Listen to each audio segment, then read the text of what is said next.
السلام علیکم ورحمۃ اللہ وبرکاتہ۔ کیسے ہو دوستو؟ امید ہے کہ آپ سب خیریت سے ہوں گے۔ اللہ ایسے ہی آپ کو خوش و خرم رکھے۔ چلیے آج کے قصے کی طرف بڑھتے ہیں۔ کسی محلے میں ایک امیر آدمی نے ایک نیا گھر بنایا اور وہ اس گھر میں رہنے لگا۔ وہ امیر آدمی کبھی کسی کی مدد نہیں کیا کرتا تھا، حالانکہ اس محلے کے اندر کچھ دکاندار تھے جو امیر نہیں تھے، غریب تھے، لیکن وہ لوگوں کی مدد کیا کرتے تھے۔ ایک قصائی تھا جو لوگوں کو مفت گوشت دے دیا کرتا تھا۔ ایک راشن والا تھا جو غریب لوگوں کے یہاں مفت راشن پہنچا دیا کرتا تھا۔ ایک دودھ والا تھا جو بچے والے گھروں میں مفت دودھ دے دیا کرتا تھا۔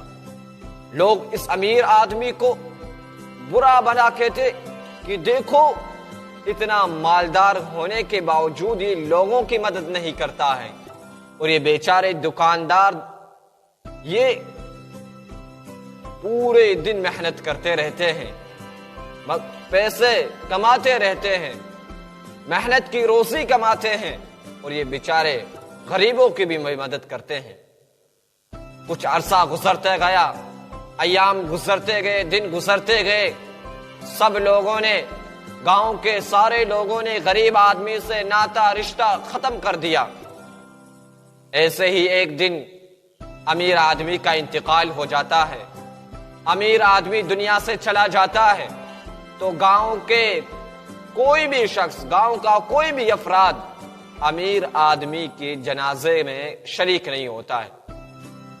اگلے دن امیر آدمی کے مرنے کے اگلے دن جب ایک غریب آدمی نے مفت گوشت مانگا قصائی سے تو اس نے انکار کر دیا، اور دودھ والے نے مفت دودھ دینے سے صاف انکار کر دیا، اور راشن دینے والے نے مفت راشن دینے سے انکار کر دیا۔ پتا ہے کیوں؟ ان سب کا ایک ہی جواب تھا کہ اب ہم تمہیں کبھی بھی مفت نہیں دیں گے، کیونکہ تمہارا پیسے دینے والا، تمہارا پیسہ ادا کرنے والا وہ کل اس دنیا سے چلا گیا ہے۔ دوستو، کبھی بھی کسی کی ظاہری حالت سے کسی کو جج نہ کریں۔ آپ کو یہ حق اور فیصلہ نہیں ہے کہ آپ کسی کے بارے میں گمان، اس کی حالت اور اس کی ظاہری باطن سے یہ فیصلہ کریں کہ یہ انسان ایسا ہے، یہ انسان اس طرح کا ہے۔